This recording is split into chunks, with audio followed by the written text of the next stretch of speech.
Hello and welcome to this week's episode of Turning Readers into Writers. And this week we are going to be looking at part 2 of our story structure mini-series. A couple of weeks ago we looked at part 1 and that was all about the traditional 3-act structure. And I took you through the 3 acts there. But this week we are going to be looking at another very popular structure, which is the hero's journey. All about somebody who is called into an adventure against their will, but they do it anyway and they come out a new person at the end. So let's dive in.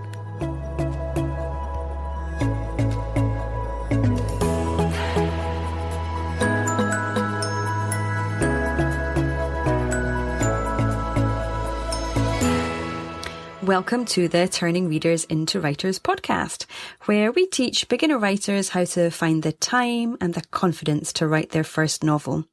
I'm your host, Emma Desi, and I'm very excited that you're here. Thank you for joining me today, because if you've been longing to write your novel for forever, then this is the place to be. Think of this as your weekly dose of encouragement, of hand-holding and general cheerleading as you figure out how you're going to write your first novel. Trust me, as a mum of 3 young kids, I know how tricky it can be to tuck some time aside for yourself on a regular basis. And even when you do find that spare 5 minutes, you can feel so overwhelmed that no writing gets done. Trust me, I have been there, but this podcast is going to help you in practical ways, because once a week I'll be delivering an episode that gives you steps to building a writing routine, encouragement to build your confidence, and cheerleading until you reach the end. Okay, let's start. And welcome back. So just as a reminder, we're kind of looking at what is story structure. Well, story structure is the framework upon which you're going to hang your novel. It is the structure that is going to give your story its backbone. And it is the set of rules that you're going to build your story on so that it resonates with readers, it draws them in, and it holds their attention right until the very end of your story. And as I mentioned in the introduction, last week we looked at the oldest of the story structures, which is the 3-act structure. It's tried and tested. It's a nice, simple one to start with, and it's definitely the one that I teach my students. But today we are going to look at the second of our 3 story structures, which is the hero's journey. Now, there are a few variations of the hero's journey, but today I'm going to focus on Joseph Campbell's version, and the version that consists of 12 steps. And we're going to use a very famous example throughout this one, which is J.R.R. Tolkien's The Lord of the Rings.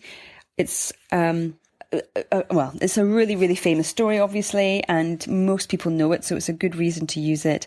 And even if you've not read the book, then you've most likely seen the movies, so you've got a good idea of what's happening. The hero's journey, it's a good way to think about it is that it's a big circle. Your hero is going to start at the top of this circle. They're in their own world. This is their normal world that they're happy in. They are going to be pushed around and down into an unknown world or a special world. And this is where they discover that they are capable of so much more than they ever thought. It's where they undergo their internal transformation, and then they return to their old world, a new and a better person. So let's take a look at the 12 steps. Step 1 is the ordinary world. Now, this is the step where your hero is perfectly content. They think they've got, if not everything that they want in life, they've got most of it. They're pretty content, and they certainly do not want to go on any adventures that are going to take them away from what is familiar and what is comforting to them. And so Bilbo Baggins is our perfect example. So in step 1, you are showing your reader your hero. You're showing Bilbo in his ordinary world. He's happy. Thank you very much. Step 2 is the call to adventure. And as we know in our own lives, things are never that good. So before you know it, your hero is being called to action. And at first they refuse that calling. They really don't want to go. They want to stay where they are. We don't want to go at all. Again, think of Mr. Baggins. Step 3 is the refusal of the call. So Frodo says, no thank you, I do not want to go on this adventure. I am a simple hobbit and I do not have what it takes to carry out such an arduous task. Now your hero is going to say the same thing. Even if it's not as dangerous as returning a magic ring to an erupting volcano, the challenge is going to be something they find hugely difficult, hugely terrifying, and they do not want to do. So we move on to step 4, which is meeting the mentor.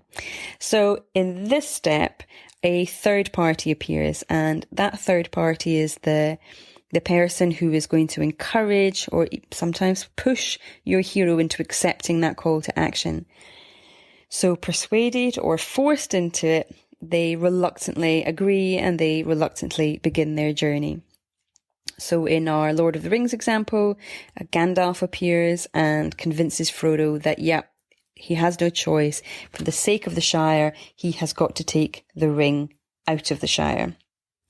That leads us on to step 5, which is crossing the threshold. So this is the point at which your hero departs their old world. They step across the threshold and enter the unknown. In our Lord of the Rings example, this is Frodo gathering a few belongings and heading out, accompanied by his friends Sam, Merry and Pippin. So off they go. For the first time in their lives, they leave the Shire. Step 6 is a big step. It's all about trials and tribulations. This is when your hero is going to encounter and overcome, you guessed it, many trials and tribulations.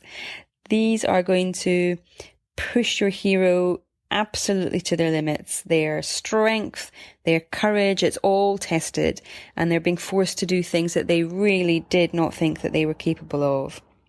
Here we might think of the giant spider that captures Frodo. You can certainly think of many thousands of angry orcs and even a malnourished Gollum who's not particularly pleasant either. So throughout all this period, your hero keeps re-encountering the person who has pushed them into accepting this journey in the first place. So this mentor keeps popping up every now and again, like Gandalf does, just to egg them on, cheer them on, reiterate why it's so important that they carry on with this journey, what's at stake if they do not carry out this task, if they don't answer their calling. Your hero is also going to encounter a number of helpers along the way, and those helpers are the friends who are going to help your hero overcome those challenges until your hero hits this point of revelation. It's the point of revelation that your hero discovers the things about themselves that they didn't know, when they realize what they're capable of. And it's at that point your hero is going to make a shift. They're going to make that shift from being the person in the old world to the person that they ultimately are going to become at the end of your story. So they're beginning that process of realizing that they have changed internally. They've made a paradigm shift within themselves. So in our Lord of the Rings example, the helpers would be, Aragorn, Gimli and Legolas. They are the 3 characters who turn up magically and help Frodo when he needs it most and helps him on with his journey. So now we lead on to step 7, which is the inmost cave. So this isn't an actual cave, but this is where your hero comes face to face with one of their biggest fears and put to the biggest test. So in our Lord of the Rings example, we might be thinking of Mount Doom and crossing Mordor on foot.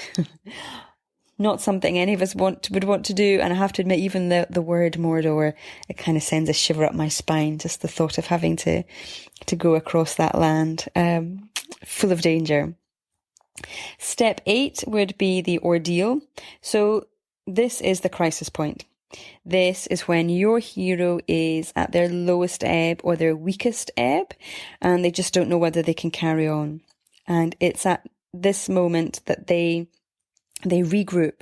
So they're at their lowest point, and then they regroup. They pull themselves together, and this is when they are kind of essentially, they're reborn into this new person. So that's the general rule of thumb here, but because we're going with Lord of the Rings, it does slightly differ. And Frodo, he's at his weakest ebb, just before putting the ring into the fire. He succumbs to temptation, and this is when he slips the ring on his finger. But this is also when Gollum appears. So as soon as the ring goes on his finger, Gollum appears, and the two start wrestling for the ring. So always a dirty player, Gollum. He goes one step further and he bites off Frodo's finger. Very pleased with himself, he dances a little celebratory dance. The Gollum this is, and then he loses his footing and he falls into the fire with the ring, thus saving Frodo from doing that, saving Frodo from himself, essentially. This takes us to step 9, which is the reward. So now here your hero can sit back, they can enjoy the fruits of their labour. You know, they've been through all that adventure, all that terror, all those near-death experiences, but now they're safe and they can say that, you know, it was well worth it in the end. So for Frodo, this means defeating Sauron, and it means returning to the Shire safe and sound. So step 10 is, it's the road back. So this road back, sometimes I believe is called the treasure. So this is when the hero wins something. Now, the win could be a physical piece of treasure, or it could be some status, or it could even be a love interest. Depending on your story, you can add in a few more challenges and a few more inner demons for your character to overcome on the road back, you know, before your story is finished. But for the case of Frodo, his treasure is that on the road home, he gains physical recovery from the ordeal that he's been through.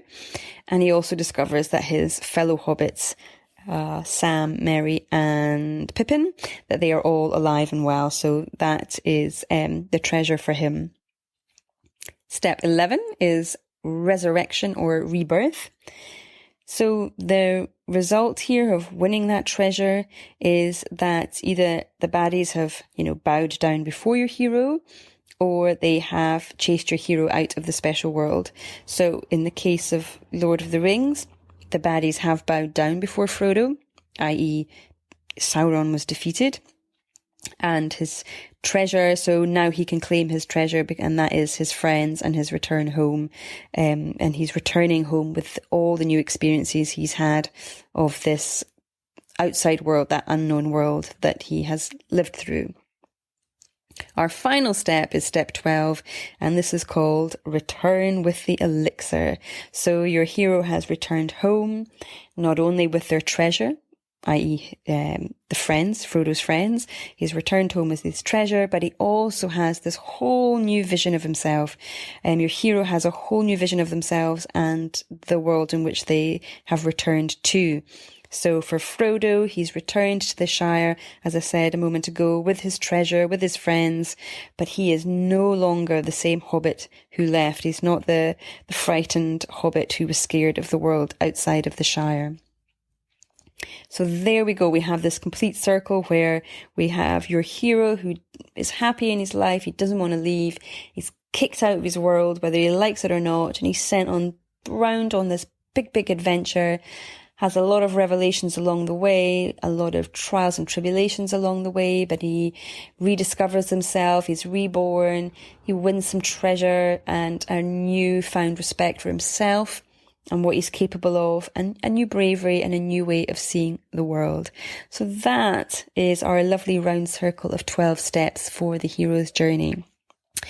So you probably are going, yep, I recognise that story structure. I've seen that many times, used a lot in the movies. You know, common examples would be Luke Skywalker in Star Wars and Everdeen Katniss in the Hunger Games, which, as we mentioned in part 1 of this series, is also written you can see the 3-act structure within that as well.